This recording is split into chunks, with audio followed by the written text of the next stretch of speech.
Rare to see a sell the rally kind of a move, but that's what we've got this afternoon. Nilesh Shah, Managing Director at Kotak Mahindra AMC, is with us. Nilesh, great to have you on. So, interesting times, just when you think the market will keep marching on and the all-time high is a given, there's some volatility. And maybe that's not too bad because, you've been making the point that investors shouldn't get used to just one-way returns, right? But tell us, on balance, this month has thrown up a lot, from fears of a US recession to sudden talk about, rate cuts from the Fed to the yen carry trade issues, and of course, corporate earnings back home. There's a lot that's gone on in August. All things put together, how does it look and where do we stand? So, Surabhi, if you are a trader, lots of things to worry about.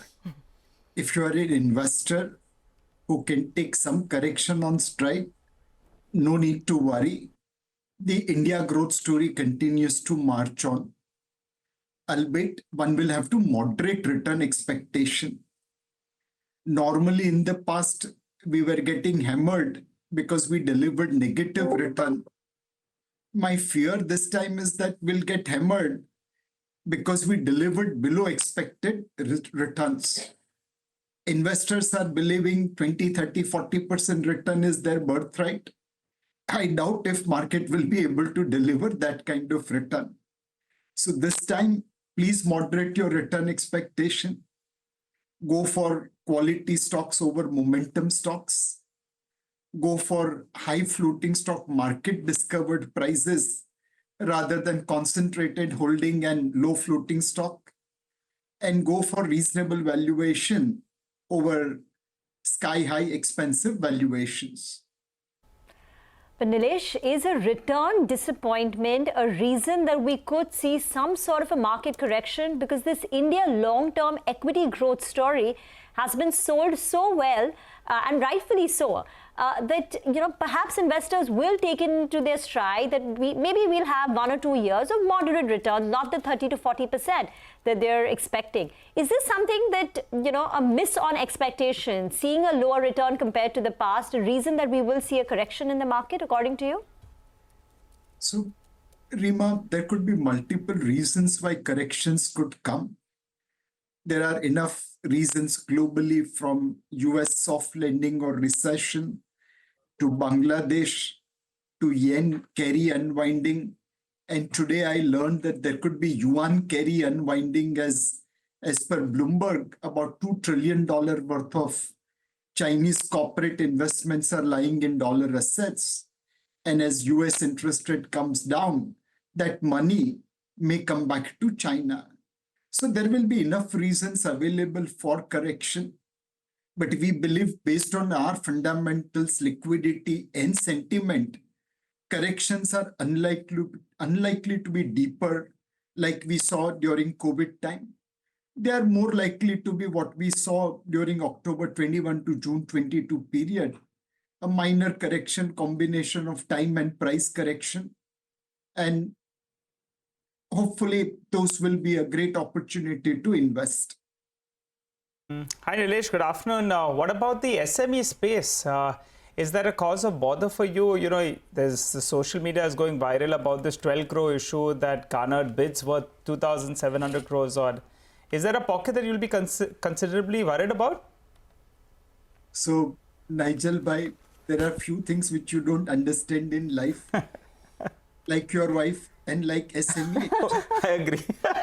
Just give up. There's no way you can ever decipher that. SME Exchange IPO is the world's best performing equity indices. 66% compounded return for last 10 years. It started 3 decades after sensex and it has crossed already 1 lakh mark. Sensex is still poor cousin after 4 decades, struggling at 80,000. The kind of issues, Nigel, you have mentioned, I could never imagine in my life that they will be able to get so much of money. Undoubtedly, we have seen power of money in the early 90s, mid 2000s. But we have also seen that once money power goes, fundamentals prevail. In fact, Nigel, in my first job at ICICI, I was involved with OTCI of India, over-the-counter exchange of India. Forget the companies listed in OTCI. The exchange itself went bankrupt. So my recommendation to investors, traders, SME exchange is the best performing indices of the world. But I don't think so they have the best performing fundamentals to justify current prices or valuation. There's momentum going on. There will be few companies who will be good, but majority at this valuation are unlikely to meet investors' expectation. Nilesh, well said, but I guess, as long as people know their risk appetite, they ask themselves the right question, who's to say? But perhaps the market itself has to be the best teacher. But coming back to the here and now, you said that we're unlikely to see a big correction, and perhaps dips will be a good opportunity to buy. And I think that's something that investors are struggling with. And you tell us, I mean, you folks, the asset managers of India are getting this wall of liquidity, 30,000 crores, 40,000 crores on a monthly basis. So this question of what to buy, I think this is what's really staring us in the face. And I don't know if there are clear answers. So help us with this. So Surabhi, we have been following exactly what I said. Quality over momentum, high floating stock over low floating stock, and reasonable valuation over expensive valuation. We have taken some profit out of defense stocks, capital goods sector, infrastructure sector, and we have gone into technology, especially those companies which are leveraging artificial intelligence and machine learning better than their peers. One technology company CEO told us that one person which they are recruiting and enabling him or her with AI is today able to deliver 10 people's work. So obviously the winners will be one which are using AI to deliver better, cheaper, faster solutions to their customers, and valuations there are reasonable. The second sector where we have gone aggressive into buying is consumer FMCG. Election, budget, monsoon, all should be in favor of consumption. And we believe the coming festival season from Durga Puja, Onam, Ganesh festival, all the way to Dasera, Diwali and Christmas should see people coming out to buy, both in urban and rural India. Consumer stock valuations are high, undoubtedly, but they are relatively lower compared to their historical average, and their ROEs are likely to be better. The third sector where we are keeping a watch is chemical sector. They have been going through downturn for some period of time. Unlikely, there was no indication in this quarterly result that that downturn is coming to an end easily.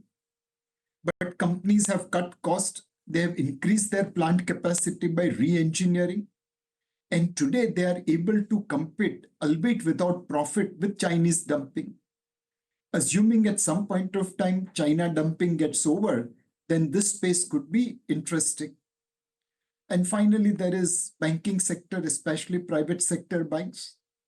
This is one of the rare period where partly due to FPI selling and partly due to valuation derating, many private banks' stock market returns are lower than what fixed deposit return they are offering.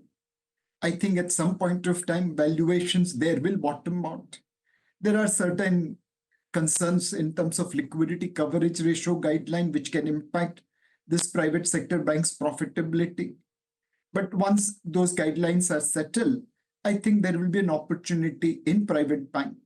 So we are exactly doing what I've said, moving from momentum to quality, moving from low floating stock counters to high floating stock counters, and moving from expensive valuation to reasonable valuation. So, you make very interesting points. We've been noting down all the sectors that you speak about, Nilesh. I want to go back and actually quote to you what a guest told us earlier this morning. And you might actually, know the guest, Manish Dangi, who was managing the fixed income strategy at one of your peer firms, Aditya Birla Sun Life Mutual Fund, right? Now, of course, he's doing his own thing. So he's followed the bond markets for a long time. And he made a very interesting argument to us in the morning, saying that, the world over, the expectation is that interest rates will start falling, and typically interest rates fall and bond yields fall when there is a fear of a growth deceleration. But at the same time, the equity market is penciling in at least 13, 14, 15% kind of earnings growth in the US and here in India. So his point was both can't be right. One has to be right, one has to be wrong. So I ask you, Nilesh, what looks like the bigger probability? A deceleration in earnings? Or perhaps there's just excessive fear about a slowdown, which the bond market and the rate cut expectations are talking about right now? So if Jeremy Powell is as good as Alan Greenspan, he will ensure that bond market continues to believe interest rates are coming down because inflation is coming down. And equity markets will continue to believe that earnings growth will continue to grow because growth is coming. Over the decades, we have seen central bankers communicating this contradictory message to the investors. And Mr. Alan Greenspan was fairly successful at that. Manish's point is absolutely valid. But if you take the time horizon, in some sense, debt markets are backward looking. They will look at what has happened from a growth and inflation point of view, and then they'll try to factor in future probability. I think today US debt market is believing that inflation can come down without growth turning negative. And equity market in turn is believing, which is more forward looking, that growth will continue to be supported by falling interest rates and elevated level of liquidity. So in some sense, both markets can come right if Jeremy Powell can do that fine balancing. I think US Fed chairman has done a fantastic job in ensuring that inflation comes down without US going into recession. He'll achieve a soft landing, which will satisfy equity market, and he will cut rates, which will satisfy debt market. Explained and put, Nilesh, so that's the ultimate balancing act, right? And you've laid it out that for Mr. J. Powell, the standard is Alan Greenspan. We're going to remember this. So, Nigel, what is it that you men talk about, the balancing act between the women and home and work? I mean, look at this. That's the real balancing act that Nilesh is also talking about. No, I'm a little worried because first Nilesh went about that you may not understand a couple of things that I'm sure my wife is watching this and she's going to message Nilesh later on that the SIPs are done through her account. So I'm a little worried on that front. So let's keep that aside because I think we're in minority. Well, Nilesh, in the last 48 hours, my team has been calling you up and saying, Nilesh, we're going to hit all-time highs. Please join at that point of time. And now you're finally come. I think in the next, maybe either in the next half an hour from here on or tomorrow morning we'll hit it. I guess the markets are waiting for this conversation. Final question though, before we let you go, Nilesh. This SIP flows, we are thumping the table, 23,000 crores of inflows, and there is some, some kind of slicing and dicing that's going on. The net number is not that much. Wanted your comment on that because on the face of it, it looks very, very strong. But then there is some kind of redemptions that are taking place as well. So, Nigel, my answer does not apply to you. Your SIP should continue. My SIP is, it's only going to increase from here on. I've given you that commitment a few years ago. And I'm sure, when the kids grow up, they'll say, Nilesh bhai, thank you very much. Papa did well. But tell us, what is your analysis? Okay. So the net amount credited into mutual funds bank account across all scheme is roughly about 22,000 crore a month, which is the gross SIP number. But in the past, Nigel bhai, we have sold SIP and investors have made money. And that amount is roughly about 13 to 14 lakh crore of AUM. Now people do redeem. Everyone is not like Nigel who will stay invested. The net redemption is roughly about 13 to 14,000 crore a month. And hence, gross SIP inflow received 21,000 crore minus SIP old AUM redeemed. The net number is probably 7,000-8,000 crore. Obviously, people save so that they can spend. And which is why at some point of time, net SIP numbers will or may become negative also. I think the point of debate here, and AMFI did a call to help the media understand this as well, I was on it as well. I think the point that everyone was grappling with is that, well, redemptions is one part of it. While the SIP continues, you're redeeming something else, maybe from a different scheme, a different fund. That point is well taken. I think the question that still sort of remains a little hazy is what happens when you start an SIP of, say, 5,000 rupees every month, but next month, either due to low balance in your account, the money simply doesn't go. So, well, at the gross level, you're saying 23,000 crores. Is that money coming in systematically every single month? And I think, that's what the confusion was. No, Surabhi. 23,000 crore is the cash received in the bank account. A person who started 5,000 rupee SIP and didn't give the clearance, didn't have the money, that amount is not counted at all in SIP. So gross SIP is money credited into bank accounts of all mutual fund schemes. Net SIP is gross SIP minus of that 13-14 lakh crore SIP AUM, whatever redemption we have received. So one word answer, which is a better indicator, gross SIP or net SIP? So Reema, just don't count redemption on both sides. If you are taking redemptions of mutual funds collectively, which includes SIP as well as some lump sum redemptions, then count them together. If you are doing double counting, then it will be wrong. Total redemptions plus SIP redemptions, no. The total redemption also includes SIP redemption. Fair point, fair point. So need to keep that math in focus. Many thanks. Great conversation as always, Nilesh. And as Nigel says, now that we've had the conversation, eventually we'll get there. Yeah. These milestones are just a matter of time. I think investors have learned that. Thank you so much for joining in today. Pleasure having you on the show. All right. Well